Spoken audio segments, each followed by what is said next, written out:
भोगांव विधानसभा के युवा बोले कि हमारे नेताओं ने एसी से निकलकर जमीन पर काम किया, इसलिए डिंपल यादव की हुई बम्पर जीत। भोगांव विधानसभा में समाजवादी पार्टी लगातार 2 बार चुनाव हारती आई है, लेकिन इस बार भोगांव विधानसभा में डिंपल यादव की बम्पर जीत हुई है।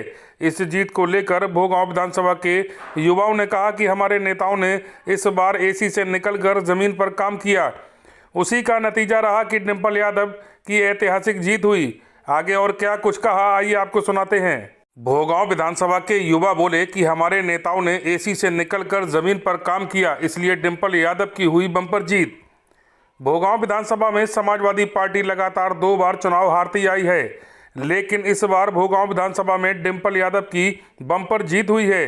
इस जीत को लेकर भोगांव विधानसभा के युवाओं ने कहा कि हमारे नेताओं ने इस बार एसी से निकलकर जमीन पर काम किया, उसी का नतीजा रहा कि डिंपल यादव की ऐतिहासिक जीत हुई। आगे और क्या कुछ कहा, आइए आपको सुनाते हैं। क्या नाम है आपका? रुस्तम अलवी। डिंपल यादव की जो इतनी बम्पर जीत हुई है, इसको लेकर क्या कहेंगे? ये 2024 के लिए जनता ने एक समर्थन दे दिया है। आने वाले चुनाव के लिए ये 2,88,000 से जो मतों से जीत हुई है, ये बम्पर जीत 2024 के चुनाव में एक अलग ही रंग बिखेरेगी। क्या लगता था डिंपल यादव इतने भारी मतों से चुनाव जीत पाएंगे? हाँ, उम्मीद थी। जनता ने पूरे मन से आशीर्वाद दिया है, माननीय नेताजी को श्रद्धांजलि दी है खुले दिल से, और उसी का ये नतीजा है। 2,88,000 वोट बहुत मायने रखता है। पहले चुनाव लड़े जाते थे और इस बार जो चुनाव लड़ा गया है, उसमें क्या अंतर रहा है? पहले के चुनाव में और अब के चुनाव में सिर्फ अंतर ये था कि हमारे नेता ज़मीनों पे थे।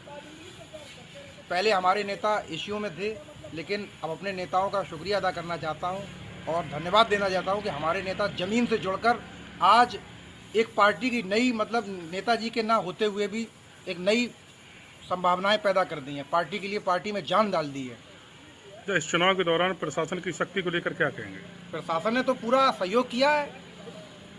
चुनाव भाजपा का लड़ रही थी, चुनाव प्रशासन लड़ रहा था, लेकिन हम लोगों ने अपने सूझबूझ से और समझता से अपना काम किया। लोगों के बीच में गए, लोगों से वोट मांगे, लोगों ने हमको वोट दिया, लेकिन प्रशासन ने जो अपना काम करना था वो अपना काम किया। क्या नाम है आपका? मोहम्मद एहसान, पूर्व सभासद, समाजवादी पार्टी। अच्छा, डिंपल यादव की जो इतनी बम्पर जीत हुई है, इसको लेकर क्या कहेंगे? देखिए पत्रकार महोदय, डिंपल यादव जी की जो जीत हुई है वो महंगाई के मुद्दे पर, ये सांड घूम रहे हैं, गाय हैं, जो लोगों की खेती, किसानों की खेती खराब हो रही थी, उस मुद्दे पर वोट डिंपल यादव को दिया गया है। और ये बीजेपी पार्टी जो है वो गुंडागर्दी की पार्टी है, इसलिए समाजवादी पार्टी को इतनी बम्पर जीत मिली है। मुख्यमंत्री ने 2-2, 3-3 सभाएं की हैं, तमाम कैबिनेट मंत्री, 2-2 डिप्टी सीएम मंत्री लोकसभा में लगे रहे, तमाम सांसद विधायक लगे रहे, उसके बाद भी जो है समाजवादी पार्टी को जीत मिली। इसको लेकर क्या कहेंगे? मुख्यमंत्री जी को या डिप्टी सीएम जी को जनता ने इस तरीके से नकार दिया है और डिंपल यादव जी को एक संदेश दिया है 2024 के लिए। क्या लगता है वाकई में नेताजी को सच्ची श्रद्धांजलि दी गई? जनता ने दिखा तो दिया, 2,88,000 से बम्पर जीत है, जनता ने दिखा दिया।